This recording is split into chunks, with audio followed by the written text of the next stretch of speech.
Family, can I tell you something? When God speaks, it shakes the very foundation of how we've been living. Sometimes he whispers, sometimes he shouts through circumstances, and sometimes he just drops a word so heavy on your spirit that you know it was him. And he told me to tell you this. 5 things will happen in August 2025. Not someday, but in his appointed time. See, we often mark our calendars with birthdays, anniversaries, deadlines, and events. But God marks his calendar with destiny. And August 2025 is not just another month. It is a divine intersection. It is the season where promises that felt delayed will be delivered, where prayers that seemed unanswered will suddenly overflow, where hidden struggles will turn into visible testimonies. God is setting things in motion right now. And if you are listening with your spirit and not just your ears, you're going to catch the wave of what he is about to do. There are moments in life when everything looks the same on the outside, yet in the unseen realm, God is orchestrating a divine shift that you cannot yet recognize. This is what he means by divine shifts in hidden places. You may not feel the ground shaking. You may not hear the trumpet sounding. But something in the spirit is moving on your behalf. God often begins transformation in obscurity, away from the crowd, away from the applause, away from the validation of others, just like seeds breaking open in the dark soil. What he is birthing, and you will not be visible immediately, and yet the shift is real, powerful, undeniable. This is why you cannot afford to dismiss seasons that feel quiet, seasons where nothing seems to be happening, because those are often the very seasons where the most important work is being done. Divine shifts are not about noise. They are about positioning. God is positioning you. Aligning circumstances, aligning connections, aligning even your internal thoughts, so that when the manifestation shows up, you are not just in the right place, but you are the right person to receive it. Think about David in the fields, forgotten by his family, unseen by his brothers. Nobody clapped for him while he was tending sheep. Nobody noticed when he was worshiping alone. Nobody cared when he was slaying lions and bears in obscurity. But those hidden places were the training ground, the soil where God was preparing a king.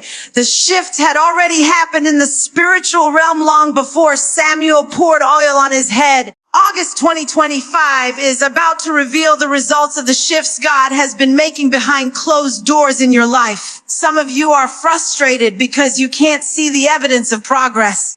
But what if God is protecting you from premature exposure? What if the reason you have been hidden is not because you are forgotten, but because you are being developed? Shift's prophetic insight into August 2025 in hidden places don't need validation from people. They require faith from you. You must believe that even when you cannot trace his hand, his plan is still unfolding. You must trust that the silence is not absence, but strategy. This is also a season where God is shifting your internal environment. He is shifting your mindset, pulling down strongholds, breaking cycles that have kept you bound for generations. Sometimes the greatest shift is not in the world around you, but in the way you think, the way you speak, the way you see yourself. God is renewing minds, healing wounds that were buried deep, rewiring your identity so that when opportunity comes, you are not sabotaged by insecurity or fear.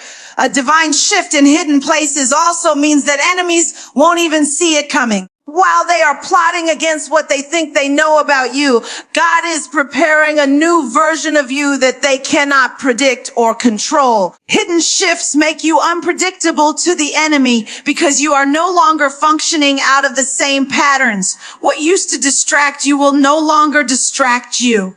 What used to tempt you will no longer tempt you. What used to intimidate you will no longer intimidate you. That's the power of a hidden shift. It transforms you from the inside out so that by the time God reveals you, you are unrecognizable to those who underestimated you. Some of you need to get comfortable with being unseen for a little while longer because hiddenness is holy. Hiddenness is safety. Hiddenness is where God makes sure your roots are deep enough to hold the weight of the fruit he is about to release.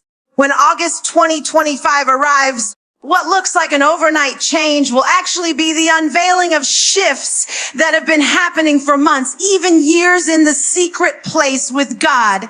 And when he brings you into the light, there will be no denying that it was him all along. There are doors in life that we spend years knocking on, hoping they will open, only to hear silence on the other side. We pray, we push, we plan, and sometimes it feels like those doors are sealed shut forever. But when God speaks about unexpected doors of opportunity, he's talking about openings you didn't even know were there. Doors that you didn't knock on. Connections you didn't chase, blessings that seem to come out of nowhere, but are really the result of his orchestration. God is not limited by what you see or by what you think you deserve. He is the God who specializes in exceeding abundantly above all you could ask or imagine. August 2025 is going to carry moments where what you thought was closed off will suddenly swing wide open, not because of your resume, not because of your qualifications, but because of his divine favor. An unexpected door means it doesn't fit the script you wrote for yourself. You thought you would get the promotion by climbing the ladder the traditional way, but God creates a position just for you. You thought your breakthrough would come through the people you know, but he raises up a stranger to bless you. You thought the healing would come through one method, but God uses another. He has a way of surprising you, of reminding you that his ways are higher, his thoughts are greater, and his methods are limitless. These unexpected doors are not random. They are divine interruptions to remind you that you are in his hands. But here's the thing about unexpected doors. They often show up looking ordinary. They rarely announce themselves with flashing lights. They may come in the form of a conversation, a chance meeting, a small assignment, or an opportunity that looks beneath you. That's why you must remain sensitive, discerning, and humble. Some people miss their unexpected doors because they're too busy waiting for something glamorous. But if you can be faithful over the small, God will open doors that lead to the greater. What feels like an insignificant moment could be the hinge on which your entire destiny swings. There's also an element of courage tied to unexpected doors. When they open, they may not look safe. They may not look familiar. And they may not fit the box of what you've prepared for. You Kano wanting open heavens will have to step into some rooms that intimidate you. Sit at tables where you feel unqualified and walk through spaces where your confidence will need to rest solely on God. That's the beauty of it. He doesn't open doors to confirm your confidence in yourself. He opens doors to confirm your confidence in him. When he opens it, he equips you. When he positions you, he sustains you. When he makes the way, he ensures that no man can shut it. Some of you have been so conditioned to expect disappointment that when the door swings open, you hesitate. You question if it's real. You wonder if it's a trap. You wait for it to be snatched away. But God is saying that these doors are not tricks. They are treasures. They are not meant to tease you. They are meant to take you higher. You cannot let fear make you miss what faith is trying to deliver. Every unexpected door in this season requires a step of boldness, a willingness to leave behind comfort zones, and an openness to let God lead you into the unfamiliar. And I hear God saying that some of these doors won't just be for you. They will be doors that unlock opportunities for generations connected to you. When Joseph was elevated in Egypt, it wasn't just for him. It was for his entire family and for nations he didn't even know would be impacted. In the same way, your obedience to walk through the unexpected door will ripple beyond you. Somebody's freedom is attached to you walking through. Somebody's healing is tied to your yes. Somebody's breakthrough is hidden behind your obedience. This is bigger than you. So don't despise small beginnings. Don't overlook what looks ordinary. Don't shy away from what feels intimidating. God is about to open doors in August 2025 that will not only surprise you, they will surpass every expectation you've held. The kind of doors that remind you you're not forgotten. The kind of doors that silence the doubts. The kind of doors that confirm once again that when he said he would do it, he meant every single word. When God begins to talk about restoration, he's not talking about just giving you back what you lost in the exact way you lost it. He's talking about redeeming time, healing wounds, and multiplying what the enemy thought was destroyed. Restoration is not a rewind. It's a renewal. It's God taking the broken pieces and making something so whole that you almost forget where the cracks were. In August 2025, there will be a wave of restoration that touches areas you had written off, areas you assumed were gone forever, areas you stopped praying about because you were tired of the disappointment. God is saying, I haven't forgotten and I haven't finished. Sometimes restoration doesn't look like what you expect. You thought the relationship would come back the same way, but God restores your heart instead. You thought the job would return exactly as it was, but he gives you a new opportunity that is greater. You thought your joy could never recover after the pain you went through, but he restores your peace in a way that feels deeper, stronger, and unshakable. This is not about repeating the past. It's about God rewriting your future. When Job prophesied that God would restore the years the locusts have eaten, it meant that even the seasons that felt wasted, the tears that felt useless, the years that seemed stolen would all be redeemed in a way only he can do. Restoration also carries the power of vindication. Some of you have been through seasons where people laughed at your loss, where they whispered about your downfall, where they pointed fingers and assumed you were finished. But when God restores, he doesn't just give back quietly. He prepares a table before you in the presence of those who doubted. He makes your testimony undeniable. He lets the same people who saw you broken see you healed. The same people who saw you down see you lifted. The same people who thought it was over watch you walk in overflow. That's the kind of restoration that is coming. But let's be real. Restoration requires you to let go of bitterness. You cannot be restored while still clinging to the pain of what was lost. You have to release the need for revenge. Release the obsession with why it happened. Release the anger that keynote tonight. Unexpected opportunities tries to build a home in your soul. God cannot pour new oil into a vessel filled with old resentment. If you want restoration, you have to make room for it. You have to believe that his promise is better than your plan for payback, that his healing is more powerful than your hurt. Restoration is waiting, but your heart has to be ready to receive it. Now use it. This is also a season where restoration will feel like a surprise. Some of you thought you were too far gone, too damaged, too late, too old. But the Spirit of God is saying it's not too late. He is restoring dreams you buried, talents you neglected, gifts you let sit dormant because life got heavy. He is breathing on what you thought was dead. Just like he asked Ezekiel, can these dry bones live? He's asking you if you believe that he can bring life back to what looks impossible.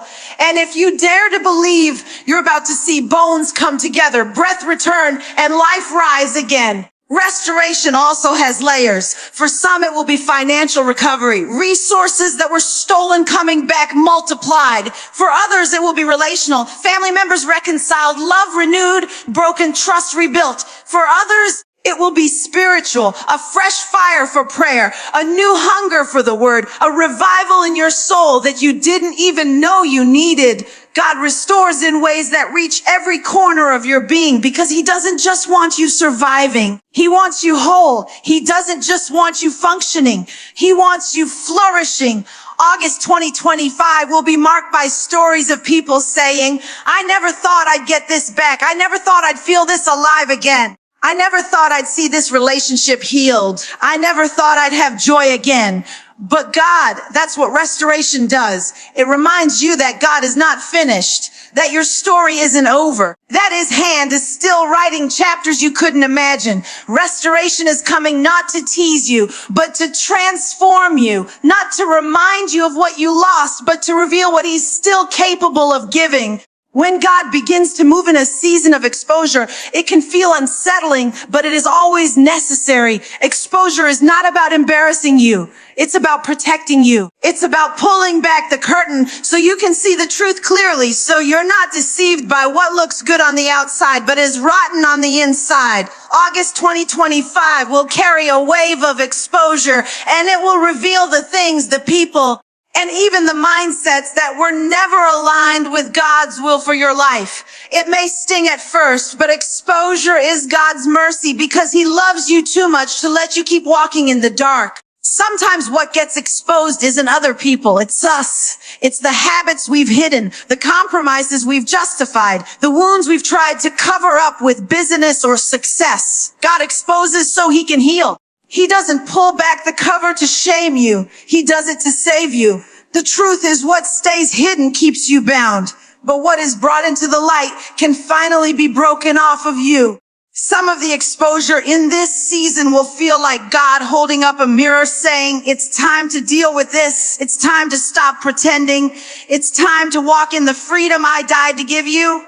But exposure doesn't stop there. It also shows up in relationships, in connections that look loyal, but were really leeching, in partnerships that seem profitable, but were really poisonous. For too long, some of you have been blinded by charisma, distracted by appearance, or comforted by familiarity. You didn't see the hidden agenda, the manipulation, the mask. God is saying, I am pulling it back now because you cannot carry false people into a true season. The exposure may hurt because sometimes the people you thought you needed are the very ones holding you back.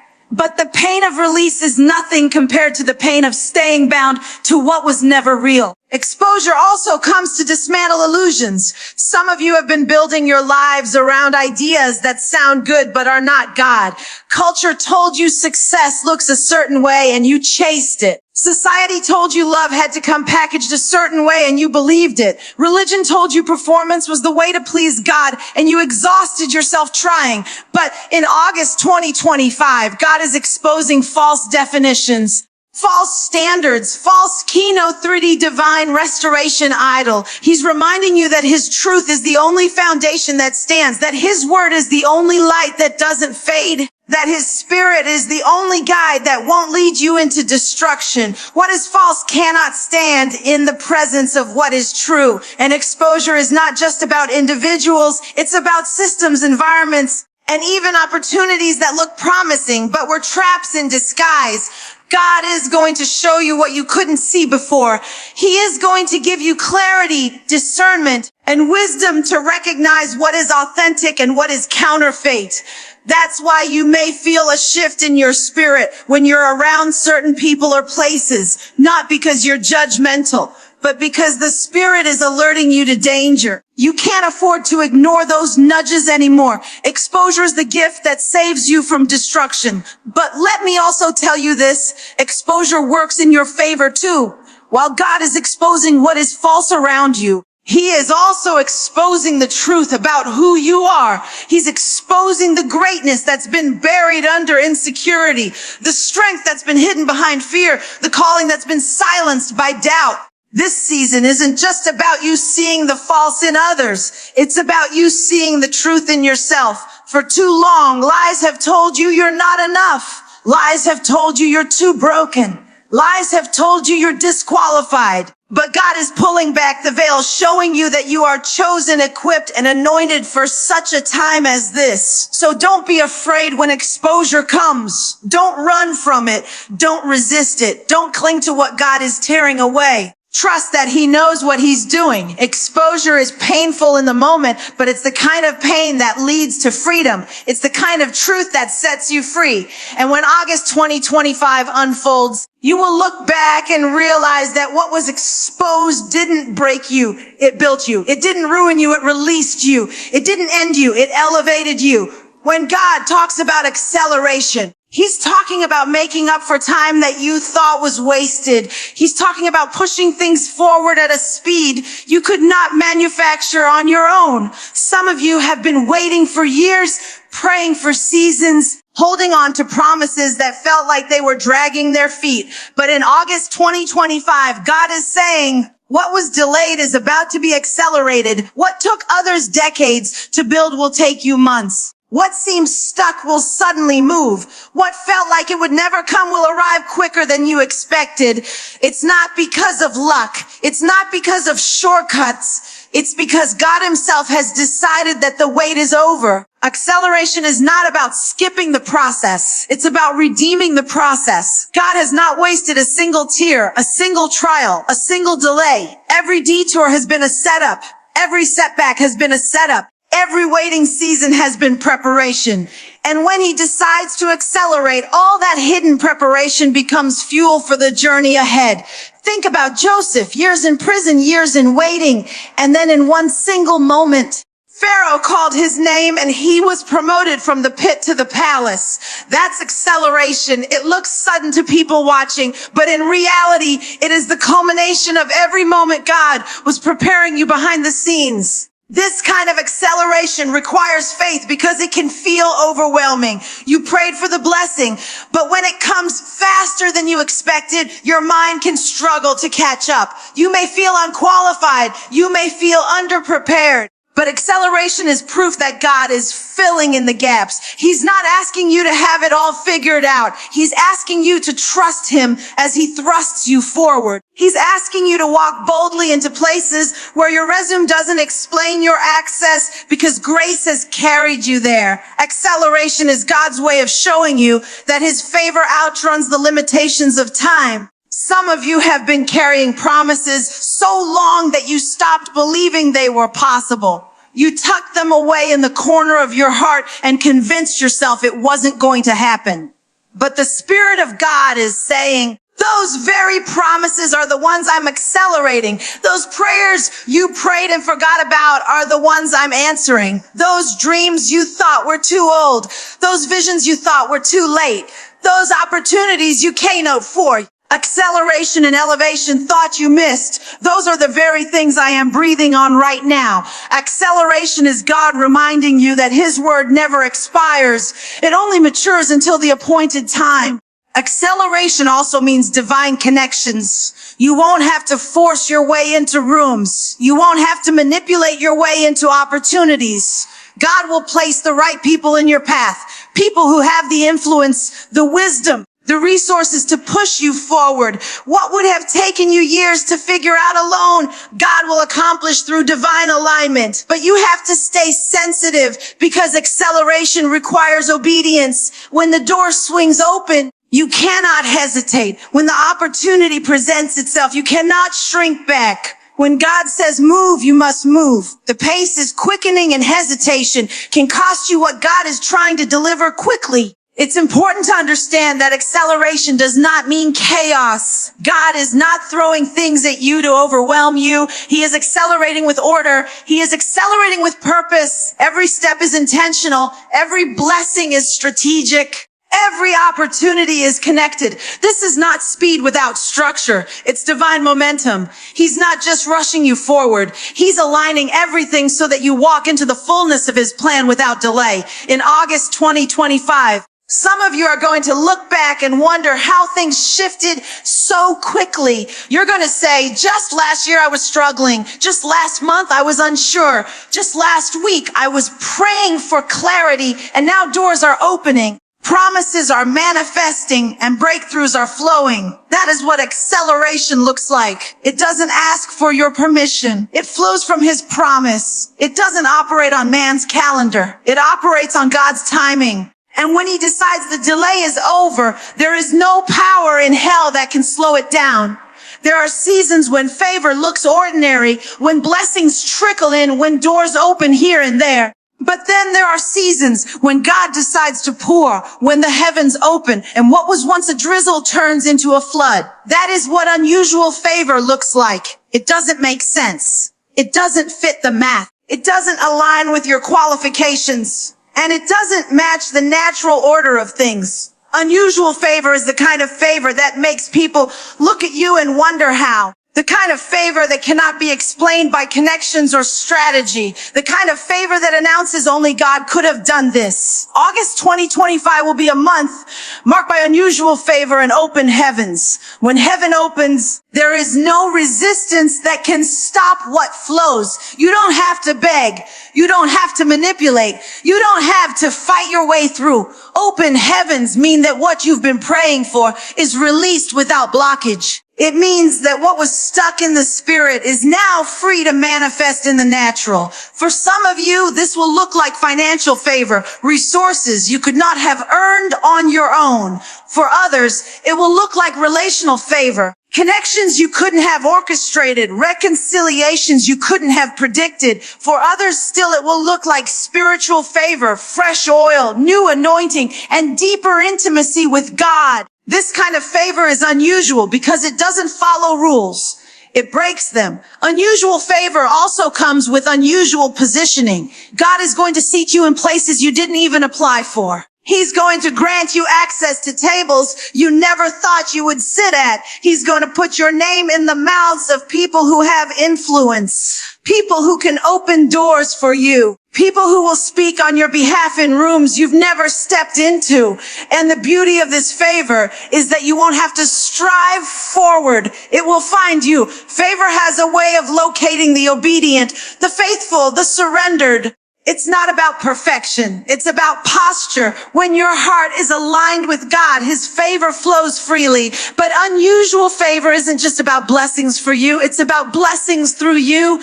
When heaven opens over your life, the overflow touches everyone connected to you. The favor that hits your household will bless your children, your community, even people you didn't realize were watching you. God's favor is never selfish. It's generational.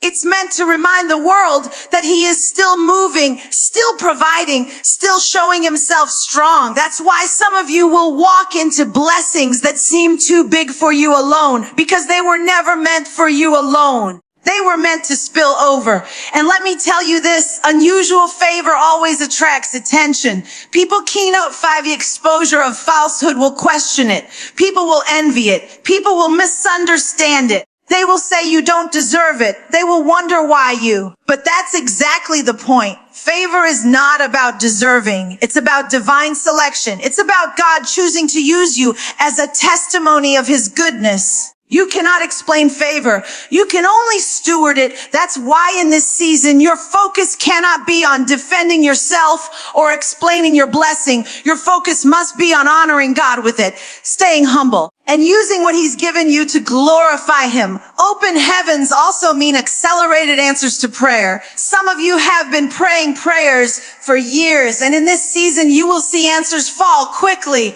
You won't have to wait long. You won't have to struggle for clarity. You will hear Him clearly and you will see Him move decisively. It's the kind of open heaven that makes you weep in gratitude because you realize He heard every cry, saw every tear, and stored every request until the appointed time.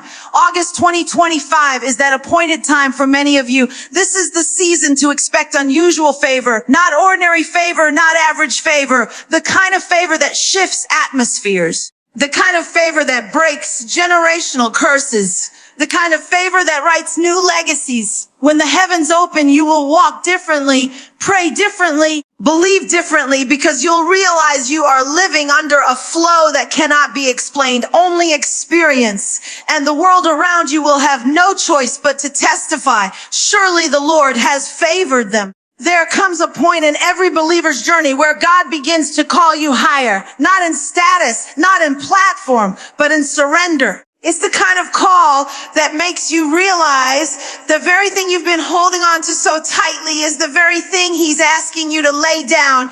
Surrender is not weakness. Surrender is worship.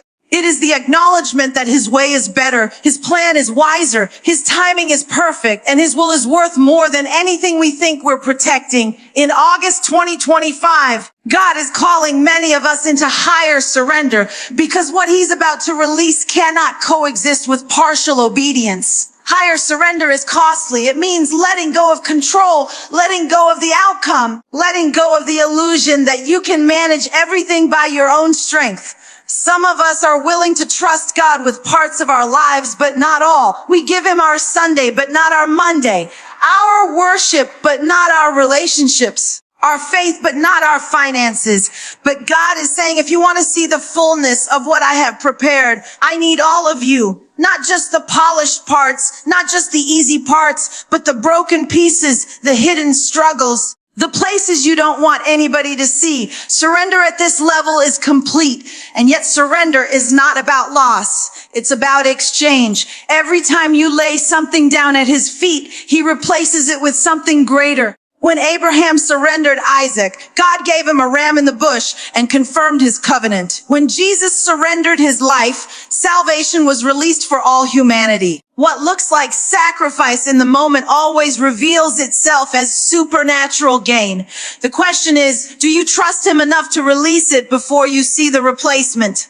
This call to higher surrender will also stretch your faith. God will ask you to step away from people, places, and patterns that feel comfortable but are keeping you small. He will call you to trust him beyond what makes sense. He will tell you to build where there is no blueprint, to speak when you feel unqualified, to walk when the path isn't clear, and your flesh will resist because higher surrender requires death to pride, death to fear, and death to self-will.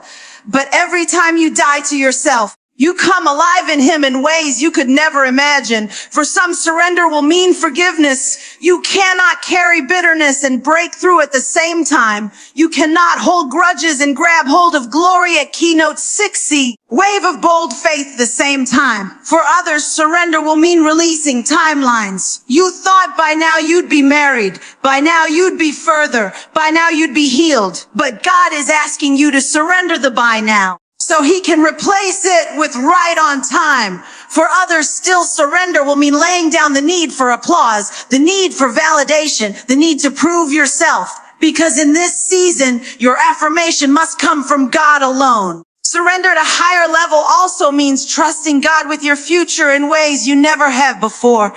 It's the prayer that says, not my will, but yours be done, even when your will leads me down roads I wouldn't have chosen.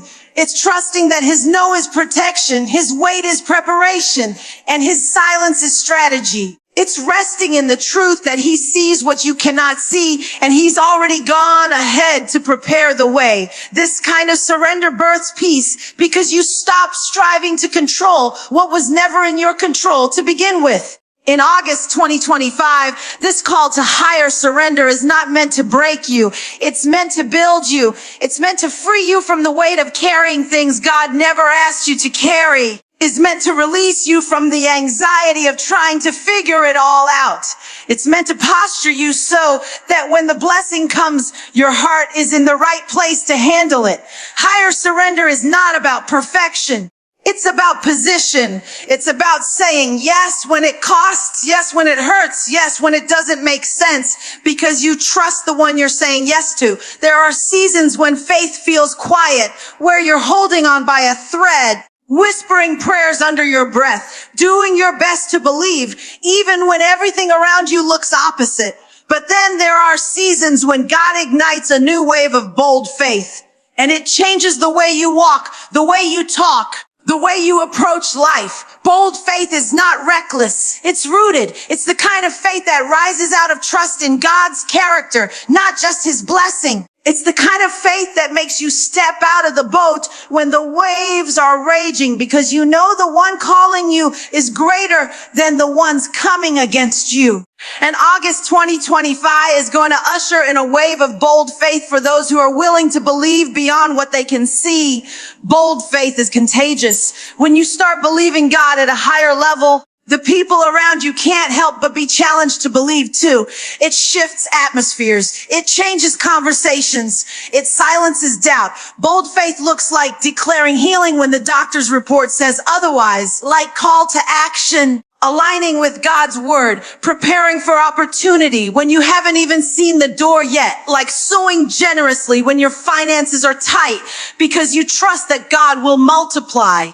Bold faith moves you out of comfort zones into places where only God can sustain you. And here's the thing about bold faith. It doesn't require the absence of fear. It requires the decision to move forward in spite of it. Fear will still whisper, but bold faith answers louder. Fear will still remind you of your past failures, but bold faith declares God's promises over them. Fear will still tell you you're not enough, but bold faith reminds you that God is more than enough. Bold faith doesn't deny reality. It just refuses to let reality define the outcome when God has already spoken another word. This new wave of bold faith is also about restoration of courage. Some of you used to believe big, used to pray boldly, used to dream fearlessly, but life knocked the wind out of you. Disappointments, betrayals, delays, and losses made you scale back your prayers, lower your expectations, and settle for less.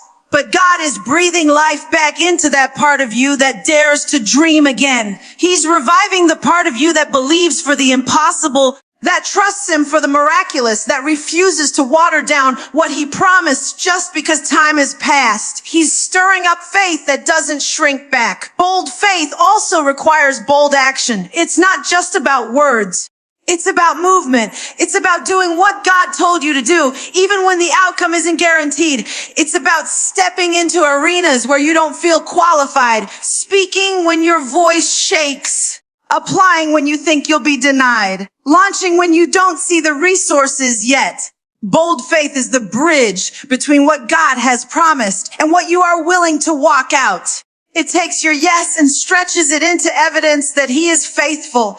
And don't miss this. Bold faith attracts bold miracles. When the woman with the issue of blood pressed her way through the crowd, her faith was bold enough to reach for Jesus when closing prayer and blessing culture said she shouldn't have even been there. When the centurion said, "Just speak the word and my servant will be healed," his bold faith moved Jesus to marvel. Bold faith gets God's attention because it reflects a heart that trusts him completely. This is the kind of faith he is releasing in this season. Not timid, not cautious, but daring and expectant.